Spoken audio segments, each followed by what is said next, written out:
you well. I see you're working on the Dance Prelude, Ludoslavsky. It's a really nice piece.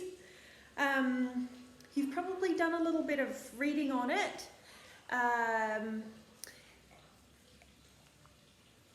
Well, if you haven't, do a little bit of reading.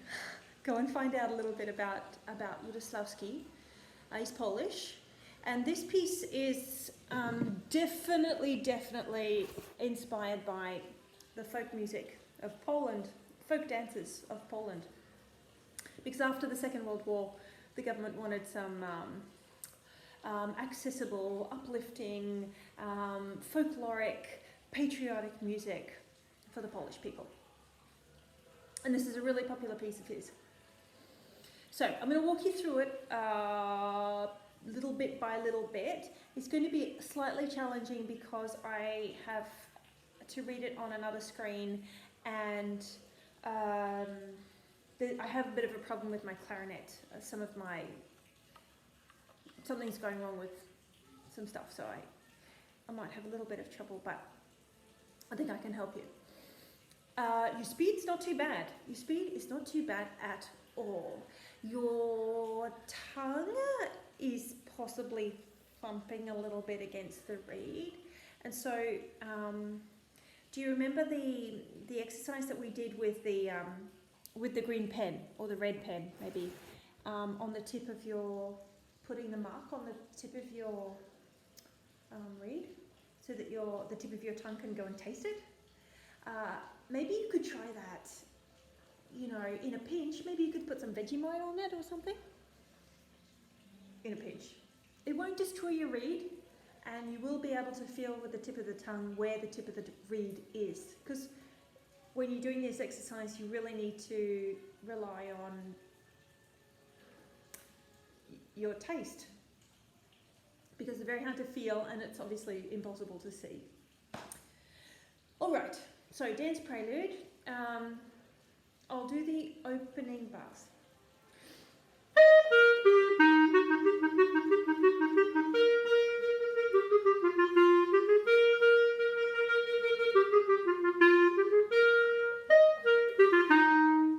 Okay, so that's what you showed me, and yours is sounding pretty good.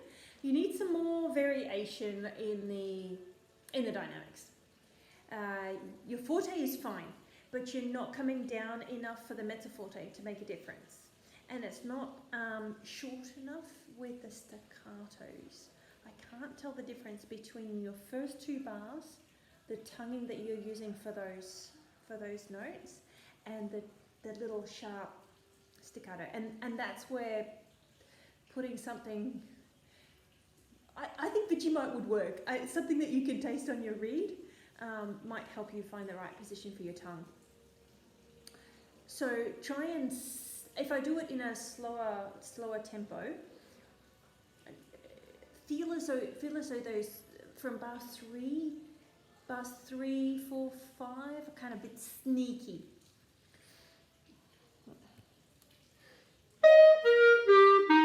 Nice and strong.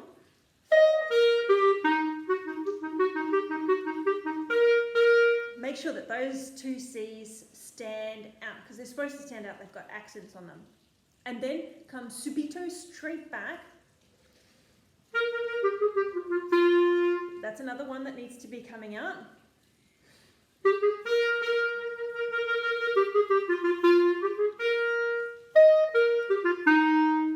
Make a big deal about the accents. Make a big deal with the accents.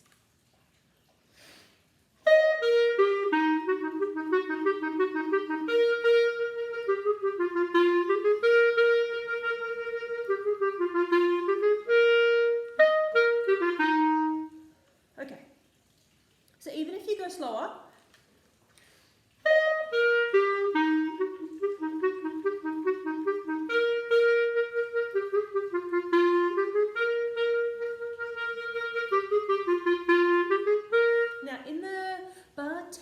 bar 10, you're really just sitting on those C's.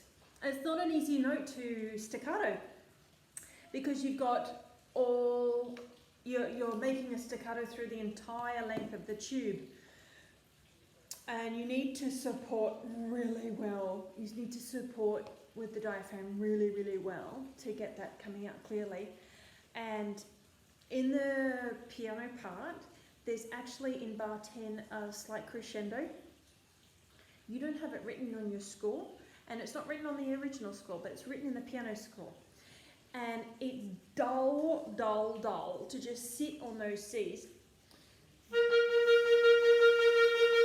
You know, that's dull, that's dull. So go.